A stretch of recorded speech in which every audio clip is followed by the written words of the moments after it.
Spin tool. Start by making some geometry. It doesn't matter what it is as long as it's aligned to a plane. Spin is a viewport-based tool, so the axis of rotation is based on the point of view. We're going to create a profile of a wine glass by extruding a point. We will close this profile by scaling the two endpoints towards the cursor in the y-axis, which is aligned at the origin. Make sure that your pivot point is set to the cursor. Next, switch to the top view and search for spin.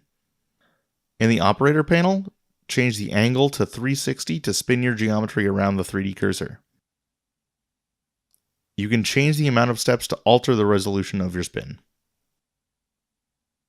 This technique can also be used to make things such as pipes and baseboards, really anything with any sort of radial symmetry. See you next time and happy blending!